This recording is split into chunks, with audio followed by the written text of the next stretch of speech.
بسم اللہ الرحمن الرحیم۔ السلام علیکم پیارے بچوں، آج آپ اپنے سبق نمبر 7 اردو ادب میں پڑھیں گے جس کا عنوان ہے حکایت۔ حکایت اس قصے کو کہتے ہیں جس میں کوئی بھی سبق آموز بات پوشیدہ ہو یا ایسی بات کی جائے دوسروں کو سمجھانے کے لیے جس سے کسی کو سبق حاصل ہو یا وہ نصیحت اس کو ملے۔ تو ہم اب آپ کی اردو کی کتاب کا صفحہ نمبر 78 یعنی 78 کو جو ہے وہ کھولیں گے اور اس کی بلند خوانی کریں گے۔ تو آپ لوگ بھی ہمارے ساتھ بلند خوانی کیجیے۔ سب سے پہلے ہم تعارف پڑھ لیتے ہیں کہ یہ حکایت بہت مشہور حکایتوں میں سے ایک ہے۔ جیسا کہ آپ کے علم ہے کہ حکایت اس مختصر قصے کو کہتے ہیں جس میں کوئی اخلاقی سبق پوشیدہ ہو۔ یہ حکایت جوامع الحکایات سے ماخوذ ہے جس میں بہت سی پرحکمت حکایات موجود ہیں۔ ایک دن قباد بادشاہ شکار کو گیا۔ شکار گاہ میں پہنچ کر کسی ہرن کے پیچھے گھوڑا ڈالا اور لشکر سے بچھڑ کر کہیں کا کہیں نکل گیا۔ دوپہر کے قریب دھوپ تیز تر ہوئی تو بادشاہ کا بھوک پیاس کے مارے برا حال ہونے لگا۔ ادھر ادھر نظر دوڑائی، دور جنگل میں کچھ دھبے دکھائی دیے۔ گھوڑے کی باغ دوڑ موڑی، قریب پہنچا تو دو تین پھٹے پرانے خیمے نظر آئے۔ پاس جا کر آواز دی کہ کسی مہمان کی ضرورت ہو تو حاضر ہے۔ اندر سے بڑھیا نکل کر آئی، گھوڑے کی باغ دوڑ پکڑ کے بولی، تشریف لائیے۔ قباد گھوڑے سے اترا، بڑھیا نے تھوڑا سا دودھ اور جو کھانا حاضر تھا سامنے رکھا۔ کھانے سے فارغ ہو کے قباد تھوڑی دیر سستانے کے خیال سے لیٹ گیا۔ تھکا ہارا تھا، لیٹتے ہی نیند آ گئی۔ آنکھ کھلی تو دن ڈھل چکا تھا۔ افق پر شام کی سرخی کی ابتدائی لہریں پھیلنے لگیں۔ رات کے اندھیرے میں راستہ بھول جانے کے ڈر سے وہیں بسیرا کرنے کی ٹھانی۔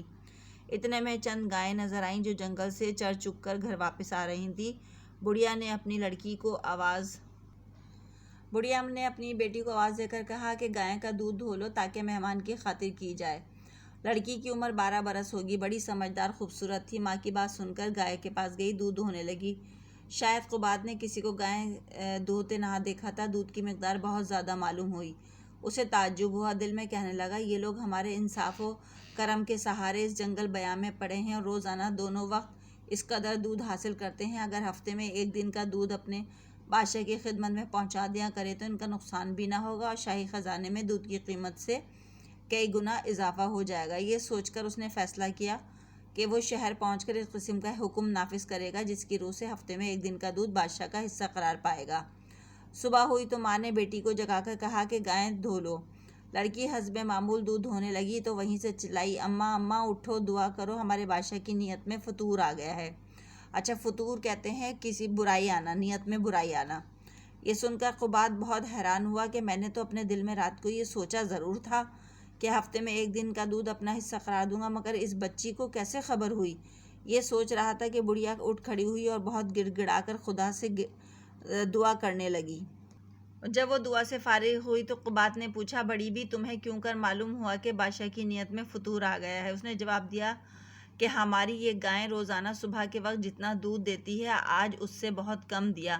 چونکہ کوئی اور بات ایسی نہیں ہوئی جس کی وجہ سے یہ دودھ نہ دیتی، ہم نے سمجھ لیا کہ اس کا سبب ایک ہی ہے کہ بادشاہ کی نیت میں خرابی آ گئی ہے، کیونکہ جب بادشاہ کی نیت میں خرابی آتی ہے تو خدا تعالیٰ زمین سے خیر برکت اٹھا لیتا ہے، اور خیر برکت کے اٹھ جانے سے یہ اثر ہوتا ہے کہ ہر چیز میں کمی اور نقصان واقع ہونے لگتا ہے۔ اسی طرح جب بادشاہ کی نیت نیک ہوتی ہے تو خدا زمین پر اتنی خیر اور برکت نازل کرتا ہے کہ ہر چیز میں افراد اور فائدہ نظر آتا ہے۔ افراد کہتے ہیں زیادتی کو۔ قباد بولا، سچ کہتی ہو، تمہاری بات سے مجھے بڑی تنبیہ ہوئی۔ میں نے اپنی بری نیت سے توبہ کی اور اس ظالمانہ خیال سے درگزرا۔ اب جو لڑکی نے دودھ دوہا تو وہ معمول کے مطابق تھا۔ دوسری طرف بادشاہ کی نیت بخیر ہونے کا نتیجہ یہ نکلا کہ اسے نوشیروان کا سا بیٹا نصیب ہوا۔ یعنی کہ یہ کہانی جو ہے بہت سبق آموز حکایت ہے کہ جب بادشاہ کسی بھی ملک کا کوئی بھی حکمران ہوگا، اگر اس کی نیت نیک ہوگی تو وہاں کی جو ہے اس زمین پر اللہ تعالیٰ جو ہے وہ خیر برکت عطا کریں گے، اور جب نیت ہی خراب ہوگی، ہر طرف لوٹ مار کا یا ہر برائی کا وہ ہوگا، تو اللہ تعالیٰ اس زمین پر اور اس ملک کے عوام پہ بہت زیادہ جو ہے وہ برائیاں عام ہو جائیں گی اور خیر برکت ختم ہو جائے گی۔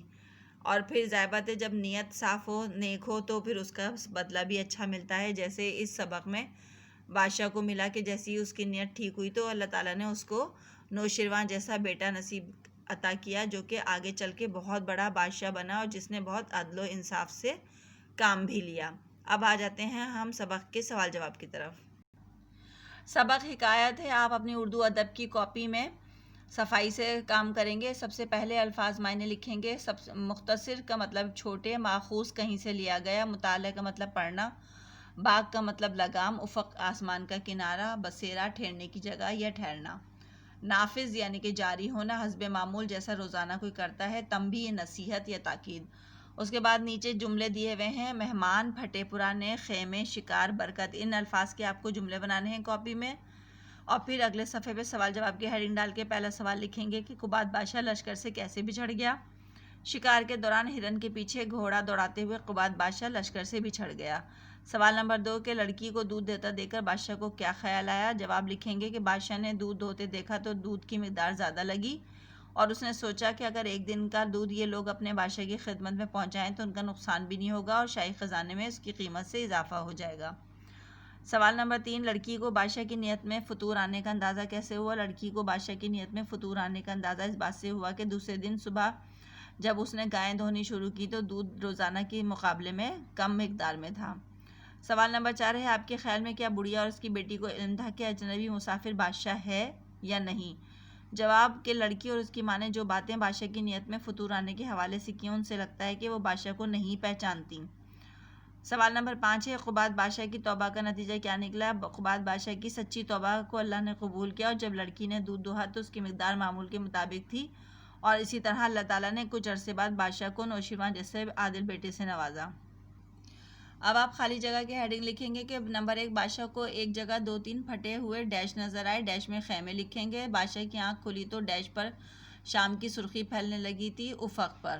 نمبر 3 بادشاہ نے سوچا لوگ ہمارے ڈیش کے سہارے جنگل بیاباں میں رہتے ہیں، انصاف و کرام۔ لڑکی چلائی اماں بادشاہ کی نیت میں ڈیش آ گیا ہے، ڈیش میں فطور آئے گا۔ نمبر 5 ہے کہ بادشاہ نے بڑھیا سے کہا تمہاری بات سے مجھے ڈیش ہوئی، ڈیش میں تنبیہ ہوگا۔ اس کے بعد صحیح یا غلط کا نشان لگانا ہے کہ نمبر 1 ایک دن قباد بادشاہ شکار کو گیا، صحیح۔ لڑکی کی عمر 15 سال ہوگی، غلط۔ قباد کو دودھ کی مقدار بہت کم لگی، یہ بھی غلط ہے۔ بادشاہ نے فیصلہ کیا شہر پہنچ کے ایک حکم نافذ کروں گا، صحیح۔ بڑھیا گڑ گڑا کے خدا سے دعا مانگنے لگی، یہ بھی صحیح۔ بادشاہ کی نیت ٹھیک ہونے کا نتیجہ نکلا کہ اسے حیدر جیسا بیٹا نصیب ہوا، یہ غلط ہے۔